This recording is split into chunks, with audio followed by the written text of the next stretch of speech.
This is the More to the Story podcast with Dr. Andy Miller. We hope you guys enjoyed today's conversation. Hey, everybody. I want to offer you three things, and I wonder if you can find their connection. The well-known Grammy Award-winning musical group Lady A, teeth whitening, and the gospel. Lady A, teeth whitening, and the gospel.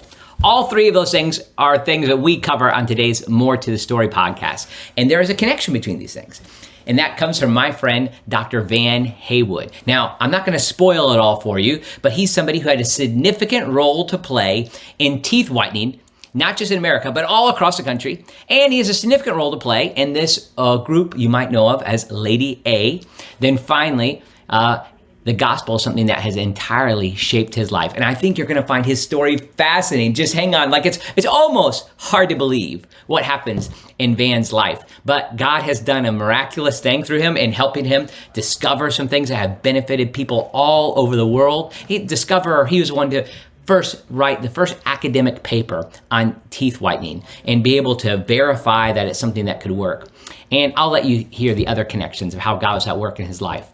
The More to the Story podcast comes to you through the sponsorship of Wesley Biblical Seminary, where I work. We're based here in Ridgeland, Mississippi, which is in the Jackson area. But on top of that, we serve people all over the world. We have a polysynchronous model of education, which means we have live classes that happen here in the Jackson area, but also we have people who come in via Zoom, online, live. But at the same time, we have folks who aren't able to take those classes live. So within 24 hours or 48 hours, they're able to get on and participate in the life of that class.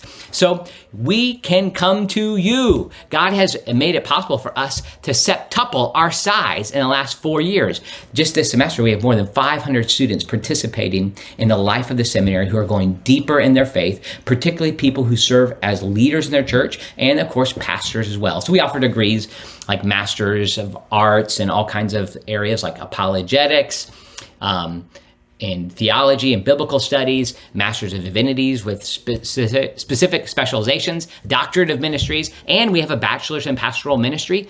On top of that, we have certificate programs, and we offer something called the Wesley Institute. So there are many things that you can get at Wesley Biblical Seminary. You can go to wbs.edu. Secondly, we're brought to you, the More to the Story podcast is brought to you by William Roberts, or Bill Roberts, who's a financial advisor with more than 20 years of experience. God has used him to help people achieve their financial goals, and he can do that for you. You can go to williamhroberts.com. He's particularly gifted with helping people who serve in ministry because he himself is a pastor's kid. He's a grandson of a pastor. He's a great-grandson of a pastor. So he's somebody who gets how ministry works, particularly the kind of unique situation that people who serve in the Salvation Army, who have parsonages or quarters, have to work with. So I think you'll find Bill to be really helpful in helping you achieve your financial goals. So check him out at williamhroberts.com. Thanks for coming to the More to the Story podcast, where we put out content like this, interviews with interesting people that can help you grow in your faith, but also other content that comes out on a regular basis, just basic Christian teaching and insight that we think can help your life. We also deal with kind of like contemporary issues and difficult subjects that come up. Those have been, our more popular videos, but I think by grasping stories like what we have today from Van, I think this is something that can give us hope for our life and our world, that God's still at work and he's still calling people to be faithful in their context. And this happens for Van as he served as a professor of dental. A dental professor. I'm not sure what you'd call that. He'll tell us here in a minute. But thanks for coming to the More to the Story podcast. God bless you. Well, welcome to today's podcast. I am really excited to have my friend on, Dr. Van Haywood. Van, welcome to the show. Thank you so much. It's great to be here. Thanks for having me on. I remember meeting you several years ago, and I heard his story over 20 years ago, and I heard the story of your life and career then, and then we just connected about a month or so ago, and I was reminded of that again, and it stuck with me through that time. So I'm just so glad to have you on the show to be able to tell this story. Well, thanks. I'm glad it made a difference, and it certainly changed my whole life for the last 30, 40 years, so it's been great. So, Dr. Haywood, just so you all know, is a professor of dentistry, or the restorative science department at the Dental College of Georgia, and he and his wife live in Augusta, Georgia. And we're really excited to hear a little bit more of what he's doing. Now, I want to show, though, of course, in the very back of his wall, those of you who are watching on YouTube, he has a guitar there, which he's also known by that. So tell us a little about your guitar, how the guitar factors into your life, Van. Well, I've always played guitar starting in high school, and back when the Beatles and everything, everybody had a garage band. So I played guitar, and then my wife is a keyboard piano player, children's choir leader stuff. And so we're a very musical family, and we got 3 children, and all 3 of them, we started at Suzuki piano when they were 6, and then they moved on to band, and then they moved on to guitar. So Wow. all 3 of them are heavily involved in music. The oldest teaches music in elementary school, Lisa. Okay. The youngest plays a lot of music around locally here in Augusta and works for a computer company. Right. And then that's Michael. And then the middle one, Dave, is in a country band called Lady A out of Nashville, Tennessee. So he's actually made music his career, and God's blessed them in some amazing ways, both with, 7 or 8 Grammys. And then this year they had a #1 song with Chris Tomlin, Who You Are to Me. So they've really had a chance to make an impact through their music. And so I teach guitar at church to middle schoolers. Okay. Using the same book that I started Dave with, and Michael and Lisa with. And that's always the carrot. Okay, this is the way my son, who's in Lady A, started at church, learned all this stuff at church in the youth program, and learned how to record at church. And all those things were part of his formation years that later God blessed in this world of country music. Wow. Now, some of you are listening there, and you say, did he just say Lady A and Grammy Awards and all? Yes, he did. Yes, he did. But also notice, too, he brought up Dave and Lisa and Michael, not just one child, right? But all 3. Right. Music was a big part of their life. And when I was last with you, Van, you had traveled to teach some kids to play ukulele. Your wife was doing some things, too. So I just think it's interesting to see that role that music has played in your life, and even in the way that music is used to disciple people within the context of the church. It's a great tool. Yeah, it's been my 2 gifts from God have been teaching and music. And so I teach and I do music, and I teach music, and I have led praise and worship and different things like that. So it's just been a joy to see all the different venues that you can develop the gifts that God has given you to reach out into a world, either the Christian world or the secular world, and make an impact. And that's what Dave and them are doing, and Michael and Lisa as well, in their different environments. Yeah. Well, and that's connected to your story too, with how God has used your gifts of teaching and your ability to access information connected to your discipline of dentistry. And I'm just, before we get kind of like to the point in your life that led you to the place where you wrote a famous paper, tell us a little bit about before that moment, and like how you developed as a dentist, and even going in to teach dentistry. Wow. That's just some of more God's amazing blessings and whatnot. I was, when I first got out of dental school, I knew I could teach because I'd taught in guitar down in Dublin, Georgia, growing up. Mm-hmm. And so I wasn't sure what I wanted to do as a dentist, went into teaching at North Carolina for a couple of years, and then decided I needed to make sure I could do it in private practice. And so I was out in private practice for about 7 years.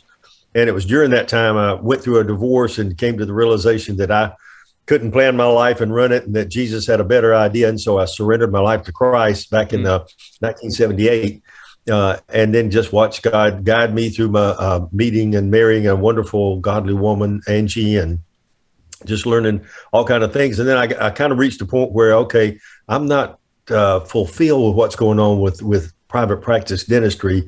I still have this desire to teach. I was teaching part-time at the dental school.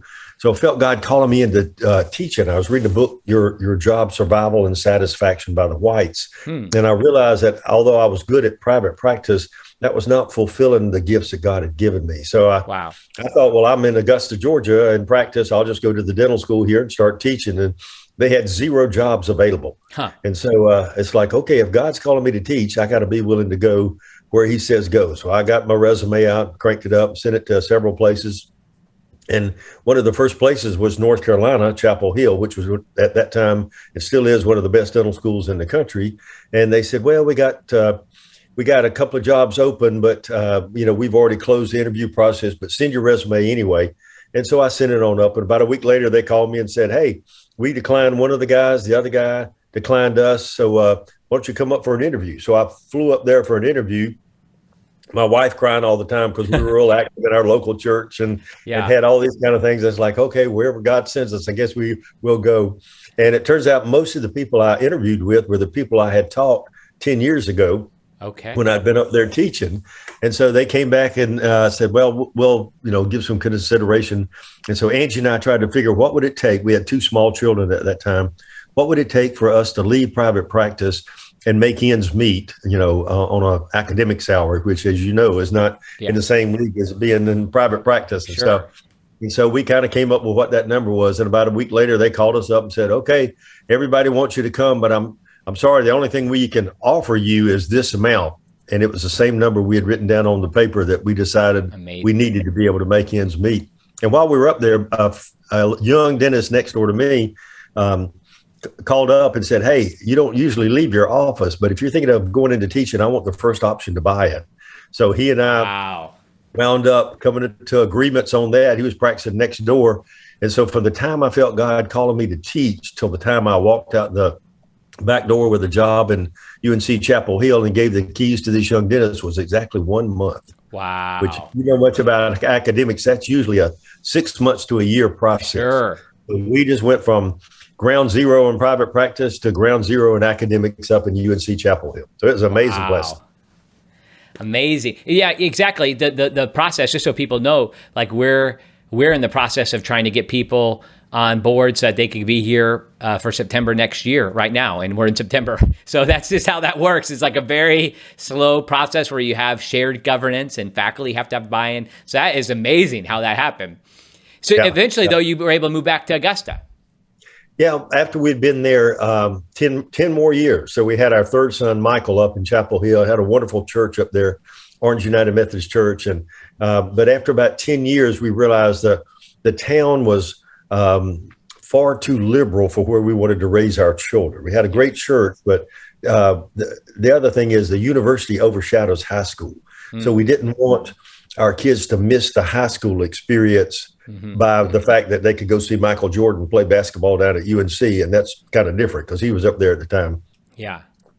So we decided as part of the other story, but we decided that I would just, if this is what God wanted us to do, then I gave up my tenured job at UNC Chapel Hill and made a lateral move to come back down to Georgia and start all over. Wow. So that was a kind of step on faith to give up all that 10 years of work. And it had everything I touched up there was just blessed. I mean, there's no way to say it. But we felt that was God's call for our family, was to walk away from that and come back down to where the grandparents were. We had both our family still alive at that time. So we wanted the kids to experience high school and be around their grandparents and be able to interact with family because the rest of my family is mostly in Georgia. So it just turned out to be a blessing. So when Lisa was 8th grade, we wound up coming back to Augusta and starting all over. And again, that's where she met her husband. That's where Dave learned to play guitar. And that's where Michael came and grew into all this stuff. So God's just, he's made that a blessing, kind of like not as much as Job, but just that little second whole new career that started all over again in Augusta, Georgia. Yeah. Okay. So I want to get to I didn't mean to jump past it, but there was this real distinct time that came where you heard about something and really what has led to God's work in your life through, I don't want to say discovery, but the opportunity you had to use your gifts to be able to help bring really ultimately good news to people. To tell us about that story. Yeah, and you needed to know that first story because here I was coming out of 7 years of private practice, and I got hired at a research university. Okay. And so in order to keep your job, you're on a 7-year timeline, and you have to have an international reputation of focus and grant money in some topic that's going to be your research focus for the rest of your career. Right. And so, I'm dabbling around in different sorts of things and trying to see what's going on. And had some things in aesthetics and conservative dentistry and stuff. But I got this invitation to go talk at this little study club out in the middle of nowhere, Jacksonville, North Carolina. It's called the Coastal Dental Study Club. David Freshwater and a bunch of these guys. And so they wanted me to come over and spend a day talking about aesthetics and stuff. And it was all on the day I was supposed to do research and work on publications and different things like that. Yeah. And you have to get all that stuff done at the 5.5-year mark so they can fire you and give you a year to find another job. So yeah. It was one of those things I'd pray about it. And by that time, I'm getting up at 5 a.m. in the morning to have an hour quiet time because with 3 kids, you don't have any quiet time once the first one of them wakes up. And so every morning I'd be praying and reading scripture. And I just had this nudge from God that I think you need to go to, and lecture to those guys. And I asked my chairman and asked my colleagues, and they said, you are crazy. If you go there and go, give up all this day and all that time. The last 2 guys before you who were in that tenure cycle, they were good teachers and good clinicians, but they didn't have any research. And so they got fired. Wow. And so you'll be smarter if you just go ahead and, get your research done, get your publications, get your promotion, and then you can go teach at these places in the middle of nowhere. Right. And so every advice was negative except what I felt God calling to me in my heart in quiet time. Yeah. And so I finally just kind of, okay, I guess if God wants me to lose my job, he must have some other place I'm supposed to be going, and this is the way he's going to get me there. So wow. I agreed to go and lecture to these guys in Jacksonville, North Carolina. And it was everybody just thought I was crazy. And it was a comedy of errors because they fly you over there with a little plane. This is what North Carolina had. And so they flew me over there, and I got to the airport because it's going to be an all-day presentation. Got to the airport, and nobody was there. And I sat there for hours, and I called back to UNC. And finally, we found out that they flew me to one airport. The guy that was waiting for me was at another airport. Okay. Because they're both equidistant from this little place out in the middle of nowhere. And so finally, about midday, they figured out how to get him. He was hard of hearing. He couldn't hear the announcements over the PA system. You look back now, and it's funny. But at the time, I was trying to figure out what in the world am I doing here? And there's nobody here to even meet me. So he came over to the other airport and picked me up. And I had to shorten my presentation because I'd set a couple hours or 3 in the airport. And so I gave him all the things about how to make beautiful smiles and how to do porcelain veneers and different things that look good. Mm-hmm. And I thought, well, Lord, I don't know why in the world you had me here. But on the way back to the airport, they had to get me back to catch the little plane. They said, wow, all that stuff is really amazing and fascinating. But we don't do that. We just make this little football mouth guard kind of thing. And we put this material in there and we bleach their teeth. And we've been doing it for 20 years. We learned it from such and such a person. And it said, we're never going to do anything with that. So why don't you, if you want to, go back and do some research on it and write it up because, we just do it to take care of our patients because it's very conservative. So I went back to North Carolina. I thought, Lord, maybe that was the reason. So the next lady that came in to have her teeth cut down for porcelain veneers with a buddy, was a patient of a buddy of mine, Harold Hyman, who's a well-known aesthetic dentistry, very talented dentist up there in North Carolina. And he was also an English major. I'm a math major, so he's an English major. But anyway, I told Harold about what I thought God was doing in my life. And at the time he was going to the same church I was. And I told him about that. And he said, well, why don't we ask this lady if she go let us try it on her? And sure enough, she was all excited about doing it. And so we gave it a try, and it was amazing. And in about 2 weeks, her teeth were white, and they were fixing to be cut down to have white facings put on them. Right. And now they're white from having nothing done. So we wrote the article. I wrote the first part, and he edited it with his English grammar and all that kind of good stuff. And so we had this Haywood and Hyman article on how to do what we call then night guard vital bleaching, because we were taking a football night guard and we were putting this material in it, which was an over-the-counter product. I mean, I'd checked it all out where the FDA had approved it for use in the mouth. And really? Okay. Yeah, you can still buy it down at Walmart and Walgreens. It's called Glyoxide, Glyoxide, and it's an oral antiseptic made for wound healing inside the mouth. So it's very, very safe, easy to use, still been used today and stuff. So we wrote that article and sent it off. And one of Harold's friends was an editor of an international journal. And he saw the article and saw the pictures, the before and after, and saw the potential that had. This is Rich Simonson. And so he wound up publishing that article fairly soon. And again, if you know much about publication, it's usually a 2-year cycle. Yeah, sure. Peer-reviewed process.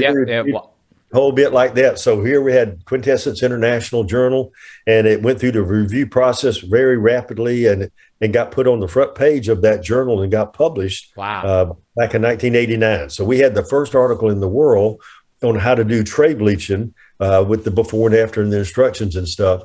Wow. And so that gave me an international reputation. It gave me a focus.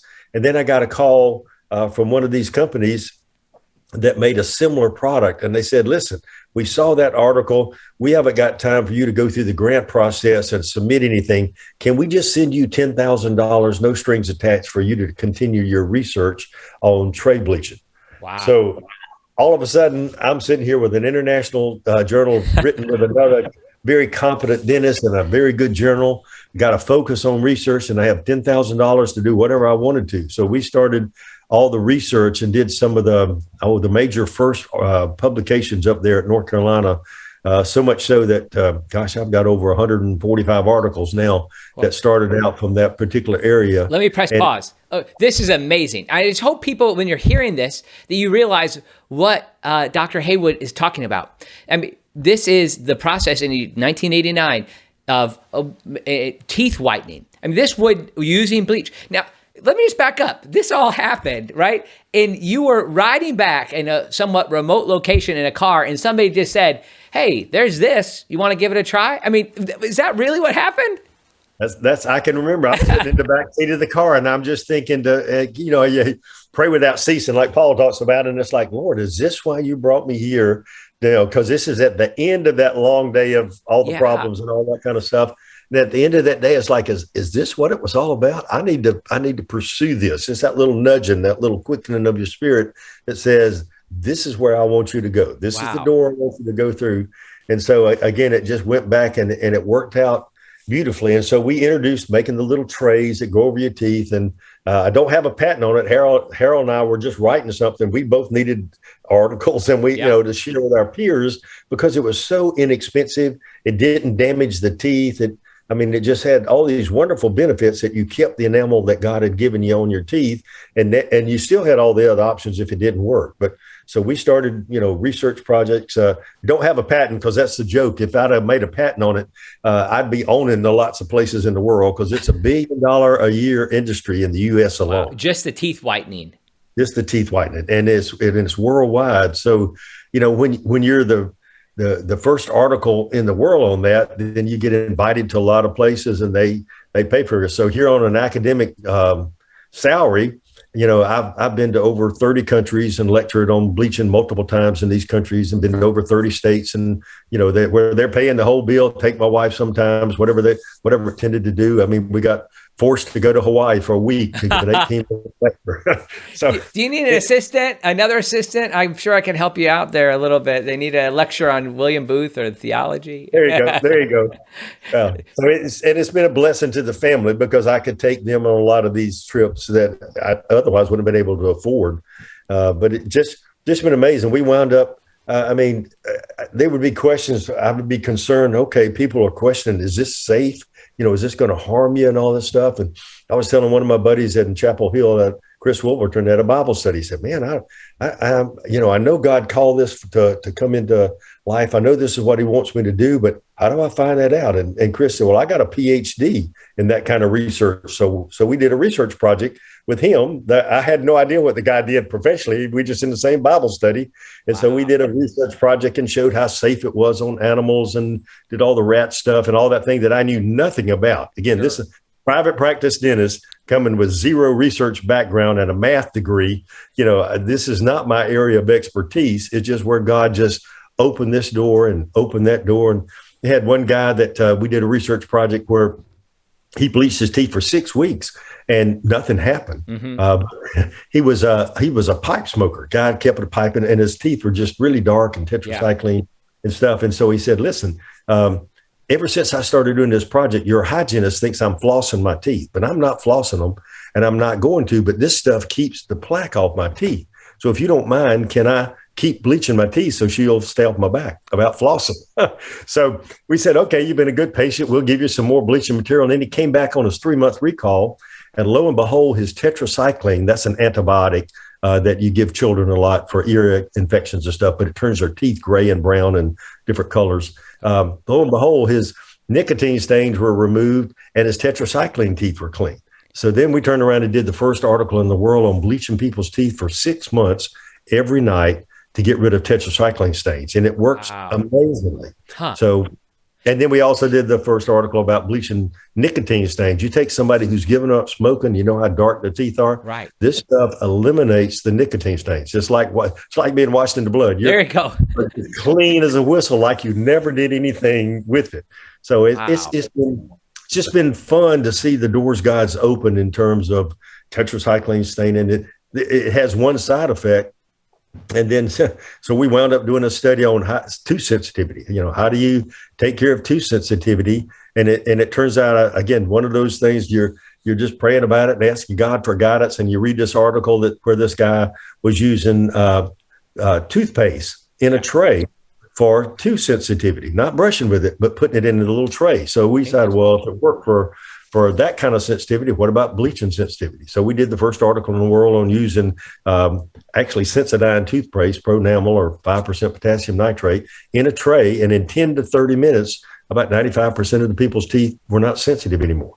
Wow. And so it's just been miracle after miracle like that, where, you know, I'm struggling and I had to keep the confidence that I know God called me to do this. Yeah. And I'm getting lambasted by people, some Christians even, who said, this is going to destroy you. It's going to cause cancer. It's going to eat your teeth up. Oh, really? So there was opposition to this idea. Oh, a huge opposition to this because it was so radically different from anything dentists had ever done.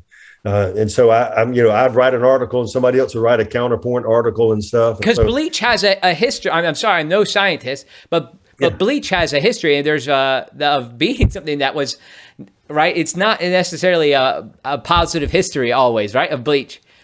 And what the problem was, the term bleach has to do with Clorox and stuff, and that's not what we're using. Okay. This material is called carbamide peroxide. So it's basically hydrogen peroxide like you buy at a drugstore in the little orange bottle. Okay. It's that kind of strength of peroxide. So that was what the concern was. People were hearing the word bleach and thinking, oh, you're putting Clorox, you're going to eat your guts out and all that kind of stuff. And we're talking about carbamide peroxide. So for a while there, we changed to the term whitening. We're going to call it tooth whitening so people won't get confused about the bleach. But then the manufacturers kind of picked up on that and they started claiming toothpaste would whiten your teeth, which it doesn't. All it does is take the surface stains off. This carbamide peroxide stuff we're using goes all the way through the enamel, all the way through the dentin to the nerve in 5 to 15 minutes. Oh, so wow. It's just flowing right through the tooth and changing the inherent color of the tooth, the color that you were born with. Wow. So it's so, you know, that's been the challenge in the scientific world. They make the joke that whoever owns a dictionary wins the debate. Right. That's true. Right? Yep. What words you use, just like we're seeing in the church now, right. The word you use and the definition you apply to those makes all the difference in the world. So wow. You in the scientific circles, you fight that same battle of misinformation or misconstrued information. And so I'm still writing articles to try to explain to folks, because now that was 30 years ago that we wrote that article. So now, or over 30, now we've got a whole new generation of dentists who've come through. And this is not a big part of a dental curriculum. It's just a little minor side thing. Okay. As a matter of fact, I don't give but about 3 lectures in the whole dental school curriculum on this, because I teach restorative dentistry, fillings and crowns and bites, occlusion and splints and all those kind of things like that. Interesting. So in regular dentistry, there are a lot of dentists who haven't gotten any information on this in their whole career unless they go to these continuing education courses where these people, other dentists invite me to come speak, or they read articles in the literature and things like that. So God still got me writing an article, just agreed to write another one. We've had them published in the British Dental Journal, and the Aesthetic Dentistry Academies took our latest one, which was a summary of that, because it just like with things in the church or whatever, each successive generation, you've got to get a message to them because they didn't necessarily get it from the ones before. Wow. And so I'm seeing that need in dental education and in bleaching education is that we have got to be diligent and vigilant, kind of like you talk about contending for the gospel. Right. We got to be diligent in making sure truth comes out, and that that the cultural things that are happening that, because a lot of the companies have been marketing all these high powered things like those lights that lighten your teeth and all that stuff. And none of that really makes a huge difference at all. But the marketing and the talking head kind of advertisement tends to override the science and the publications in peer reviewed journals, because not that many dentists read every peer reviewed journal. I mean, there are just hundreds of those things out there. Right. Okay, so I want to go back to, again, I'm just fascinated by this moment. It's very vivid in my mind. You driving, I just spent some time in the Appalachian Mountains, and I was up in Bryson City. And so I kind of like had this vision of what it might have looked like where you would have gone. And so I kind of had this picture of you in a car hearing this. Now, let me just go back to this moment like where you heard this. Was there any part of you that was skeptical in that moment of what this person was saying, or did you know right then this is what God? I mean, I'm getting the sense that you knew that this is why God sent you there. Yeah, well, my mind was running through these different things. It's like, wait a minute, I've already researched the literature, I've done all the PubMed searches and all that stuff on all kind of aesthetic dentistry. The kind of bleaching that was being done then dates back to 1910, and so it really, there was nothing I knew of in the literature. So the one side of me is like, this can't be possible. Right. That's what I was thinking. All that kind of stuff. And then the other side of me was like, wait a minute, God brought me here, even though we went through a bunch of trials, and I'm trusting and obeying that he's got the right plan for me. And so I'm going to let that one go down and do what I think God's calling me to do. So yeah, that was the struggle, the little wrestling with that, and then just watching God open the door with this other lady coming in so we could try it out immediately. Right. I mean, it got confirmed later on, but yeah, at the time there was this, wow, it's not real clear. It's not like, aha, I'm going to jump on it, because from a scientific background, you're automatically skeptical. I mean, that's research is fundamentally says, I don't believe this is going to work. I'm not going to prove that it either does or doesn't. So yeah, it was a great deal of skepticism, but the overriding factor was, wait a minute, look and see what God has done in the past, how he got me where I got me here today, how this wound up being at this place. And I know Romans 8:28 was my hallmark through that divorce. I know God is going to work through something, and I'm not sure what it is. Either I'm losing a job or this is going to be the new career focus that we get into. So yeah, it's that kind of wrestling. And it seems the Holy Spirit kind of, for a lot of times for me, he works through me in small, tiny little voice, a little nudge, and you just like, I think so, and I'm going to go see. Or frustration. Gosh, he works through me so much in frustration. You're getting frustrated with this and frustrated with that, and you decide, well, I need to do something. I need to channel that energy and activity and at least go test this out or prove this out. Right. And you said too that the tooth itself, like what happens, I've never heard this, that in the whitening process or the bleaching process, that it goes all the way through the various levels of the tooth, right to the nerve, and changes like the makeup of the tooth. Did I understand that right? Yeah, it changes the color. Now we are so wonderfully made. The more I've studied teeth, I've been in dental world for 50 years, the more I see I don't know about them. I mean, it's just the deeper you get into the complexity of a tooth that can feel something the thickness of a hair and can eat a piece of steak or crack a piece of ice, and your jaw knows how these muscles do it. So anyway, amazingly complex.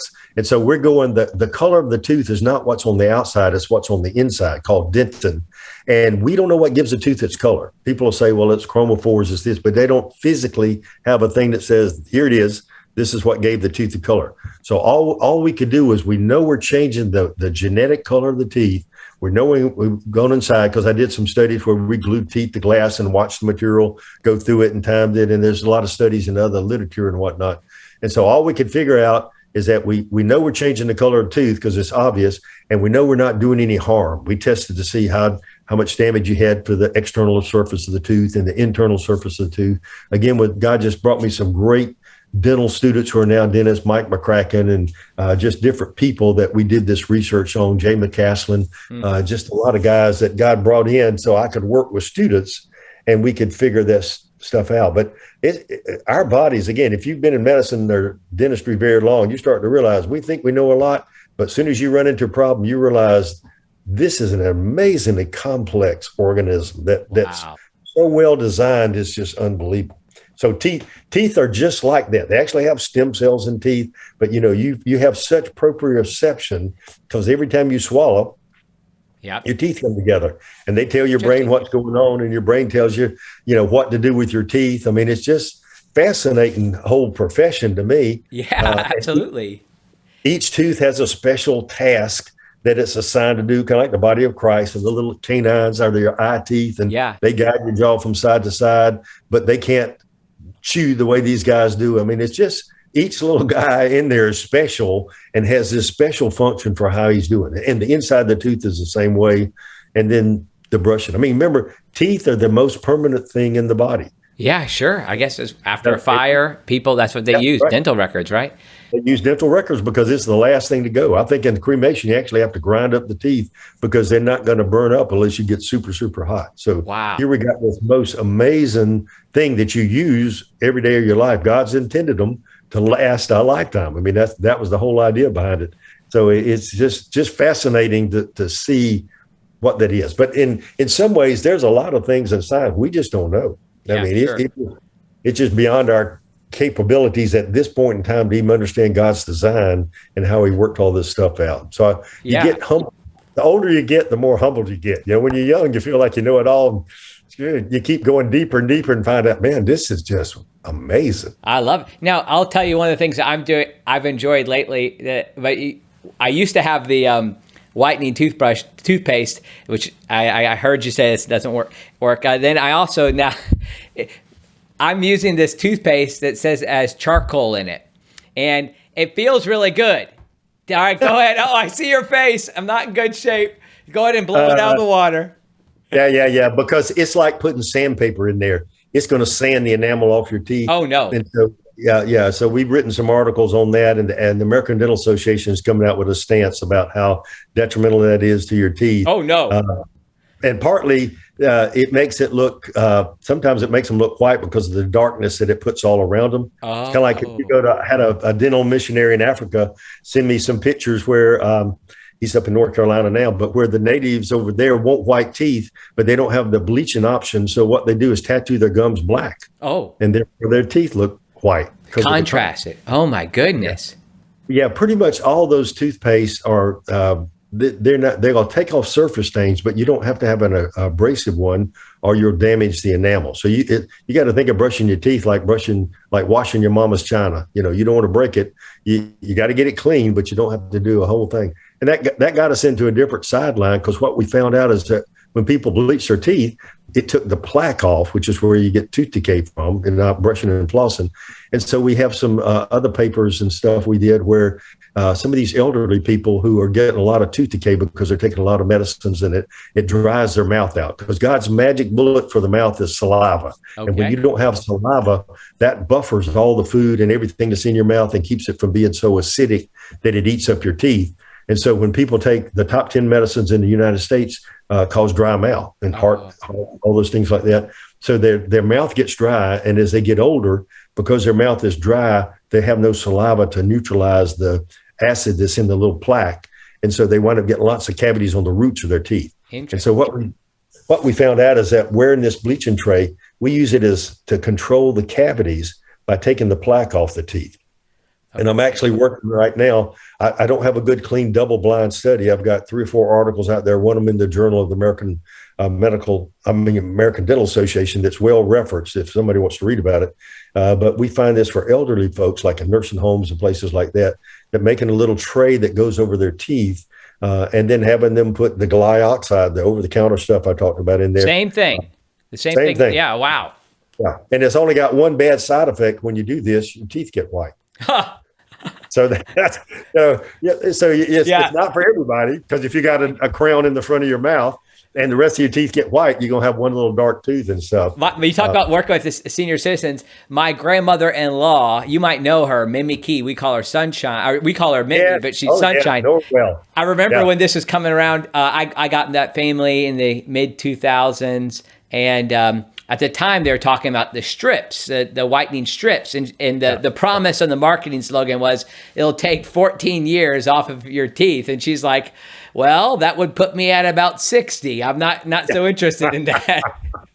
Yeah, that's a good point, though. That really, we find anybody over 45, when they get whiter teeth, it takes about 10 years off their look. Matter of fact, in the newscast, CNN out of Atlanta and all that kind of stuff, there's a couple of things. They don't want to show your hands because your hands show your age, and you got to have white teeth because teeth are what age the most. The rest of your body can look young and healthy, but your teeth will give it away. So they all have white teeth, and they don't show their hands. And then the third thing to do is they wear a tie, because the research shows somebody that wears a tie is more believable than somebody that wasn't. Now, that's old research now. Oh, man. I need to work on my tie. Yeah.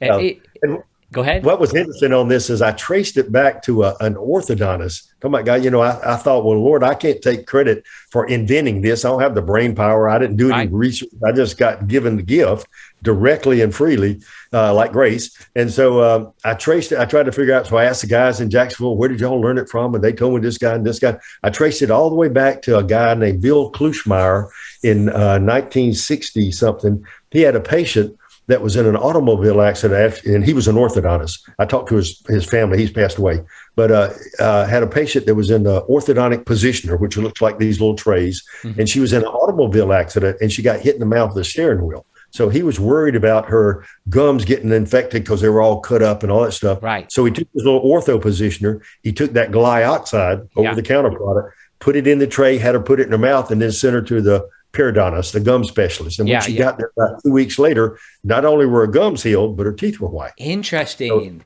it started serendipitously from Dr. Kluschmeyer, but he never wrote any of this stuff down. It just passed word of mouth, kind of like these urban legends you hear. And finally, until we did the research on it, nobody really believed it worked. All those guys in Jacksonville, they'd been doing it for 20 years. So they could give me 20 years of history of the sensitivity and how they did it, how long they did it, how long it took to work. I mean, they had done the whole research project for me before I ever got there. So I just, again, got handed that on a silver platter, literally, to be able to go. And then we've replicated all that stuff and published it in peer-reviewed journals. And my son, Dave, before we went off to be with Lady A, he said, Dad, you got to get a website, because he was in computers at the University of Georgia. And so he made me a website, vanhaywood.com. And then he went off and got in that band. And so he couldn't do it anymore. So my younger son, Michael, he took it over, and then he got married. And so I'm the only one working the website now. They help me at times, but that's where what I've done, I've got a lot of articles in peer-reviewed journals, but the average dentist doesn't see those because they're all subscription, and you got to sit there and read through a bunch of stuff. I kind of feel as an academician, my job is to disseminate all that information and then share it with dentists here's the Reader's Digest condensed version kind of thing. And that's how I feel about my podcast in general too, is like, okay, I have access to a library. It's 30-second walk for me. And I have the opportunity to engage literature. And so it's a way that hopefully I can present it in a way people can access it. And I'm telling you what, Van, people, the preachers who are listening to this, they have at least 10 illustrations already. I mean, I do. I'm writing them down as I'm coming along. Now, you've talked about how, you told me personally, how this has given you opportunities to witness around the world, even in places where there might be restrictions on the gospel. And you do it carefully. Tell us a little about how you being able to write this paper on this process has opened up doors for the gospel. Yeah, well, it's again, because I'm the first one, different countries won't be able to say, we had Dr. Haywood come and talk about bleaching and stuff. And so on one hand, I'll get invited to just different places. I remember I got invited to go to Japan for a week and lecture all through that. And they had a translator for me. And I got over there about Thanksgiving time. And we were going to ride these trains to all these different places in Japan. And I'd give him a little lecture and he would translate it. And when I got over there, they had all these Christmas decorations up. And I'm saying, Toko, do you know what these things mean? No, we just do it because the Americans do it. So I spent a week talking to him about what this means about Jesus and how all this came. So, there'll be little things like that. I've always put a picture at the end of my lectures that says there are more important things in my life than bleaching teeth. And one of them is that picture that the photographer in Korea took when he was wondering why all of his friends were becoming Christians. And he said, God, if you're real, somehow I need to see some kind of sign. He had the urge to take a picture of the melting snow in a mud puddle. And he took it up, and the negative of that image is the face of Christ. Wow. You've probably seen it in Christian bookstores, but it looks like an ink blot smear test. Right. But people will always come up and ask me, what was that little thing you showed at the end? And I get a chance to tell them that little story. And then lots of times people, I'll give all the reasons people don't want to bleach their teeth. And I'll say, one of them is, I say, if God wanted me to have white teeth, he'd want them that way. And I said, I don't believe that. If you want to look at some old references, here's Genesis 49:12, where Jacob is praying that Judah have teeth as white as milk. So you take the shade, and it is way whiter than what our teeth are. Oh, that great poem that comes, it's that hymn that comes in Genesis 49. I love that. Yeah, now that you say that, that's where we get the Lion of Judah comes in there as well. Yeah, okay, sorry, I interrupted you. The story with Dave is I always point out how well he learned to do this in church and youth group, and people are always fascinated by that. So kind of like Paul, you try to figure out what did God give you in this particular environment that you can use that'll touch the hearts or touch base with these other folks and give them an insight to the deeper side you have in your faith in Christ, in what God's called you to do and your purpose in the world. Yeah, absolutely. You'll find those opportunities, and just to look around you, to look what has God done in your life. What are the passions and abilities that are there, and how can you use them? I love that. Well, Van, this has been really interesting. I think it could go on for a long time, but I always ask a question. The title of this podcast is More to the Story. And the idea with that is that we know there's always more to the story than just, there's these teeth whitening things. Like, no, there's a whole story behind it, and there's more to Van. And it's also in our tradition, and you attend the United Methodist Church, and we're in that same tradition here at Wesley Biblical Seminary, that there's more than just getting saved, that we have the opportunity to experience God's sanctifying grace. So the idea of me saying that more to the story is connected to that. There's more than just like having your sins forgiven. There's the holy life that God's calling us to. But on a kind of a more fun side, is there more to the story of Van that people don't normally hear? Is there? Do you like to snorkel or something? Or what is more to the story for you? Well, that's a great question. First of all, for me, music is my passion. My joke is I became a dentist so I could support my music habit.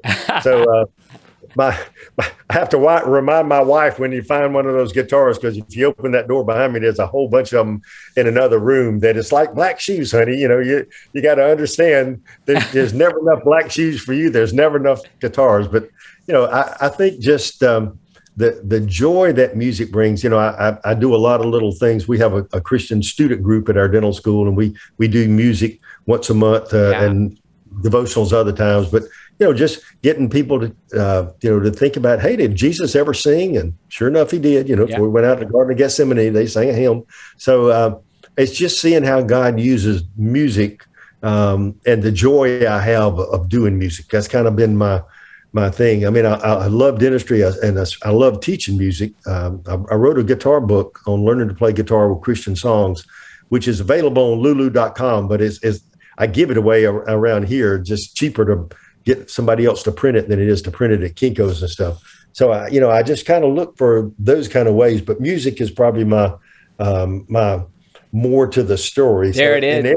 Or somebody's going to see something about music, and then they're going to hear about the three kids, and my wife does children's choir, and so it just I think kind of mostly that side of it. Yeah, I love that, and you are very kind to give some stuff to my son Titus, but I'll say, and more to the story with music for you is with that package that we got a guitar pick, and it had one with Lady A on it. I'm like, well, that makes sense he gave that. But then I found another guitar pick that had Dr. Van Haywood on the back of it. So you have your own guitar pick, which is pretty fascinating. Yeah. Yeah, my son Dave gave those to me for Christmas, and my other son Michael said, "Oh, Dad, you know what this is, don't you?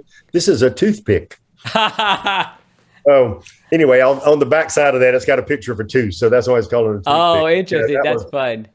That was funny, but I love getting guitars and giving them to folks and helping folks get started and discover their gifts, and that's just I think there's such a joy in giving, and looking to see what has God blessed you with that can be a blessing to somebody else. Amen. And why did he give you this, the old Moses, what's in your hand, Moses? Well, I got this staff. All right. What's in my hand? I got teaching, I got music. Where can I plug those things in? Where can God use them? Because as you do what God's called you to do, you are so blessed and so fulfilled and so much joy in life, because you're part of the grand scheme and the purpose and furthering the gospel in different sort of ways, some of which are just personal relationships with people who know nothing about the church, but they know about music, or they know about Lady A, or they know about, raising kids, and, why your kids, all three of them just got wonderful spouses and doing great things, got 4 grandchildren. So, it just, today is actually my birthday. So I'm 72 today. There you go. So this is an exciting time to just stop and reflect. Oh my goodness. I mean, I'm still teaching full time. I'm still enjoying all that stuff. And it's just amazing to see, looking back, it's the old footprints in the sand, to see what God has done. Yeah. I was telling the dental students the other day, I had some dental friends that were sailboat people. And it just struck me, that sermon, that in a sailboat, you never go straight across the lake. You always go this way for a long time, and then you tack and go this way for a long time. Then you tack and go this. So when you're over here on one of these things, you're thinking, God, I'm not getting where you want me to. But God really knows that only when you get this far this way can you turn and catch the wind and go the other way. Yeah. So, just looking back on your life and seeing all those holy coincidences and those little things that you felt God's nudging, and you walked through that door, and then all of a sudden you were just blown away by his blessings and his guidance and stuff. I mean, that's just such an encouragement. I think it's why it's so important for us to encourage one another as the body of Christ, and meet together and share one another's burdens and joys, because it's that, if he did this for you, he can do something for me too. Amen. Well, that is you summed that up so well. And it's a great opportunity for us to think about how we can use what God's given us, you teaching in music, and how God's used that all around the world. And so we trust that. And there are some people who won't have that type of recognition, but God still has a plan for you in the midst of it. And he knows what you're doing with the gifts you've given him. So Van, thanks so much for coming on the podcast. It's been a real pleasure to speak with you, and a real joy to hear this story told, and not just a 5-minute version, but to get the full version of it. What a great blessing. Thank you for coming on. Oh, it's been a blessing. It's always good when to stop and, count your blessings, recount what God's done in your life. Just encourages you for your own self for today. So thanks for taking the time to have me. I appreciate it.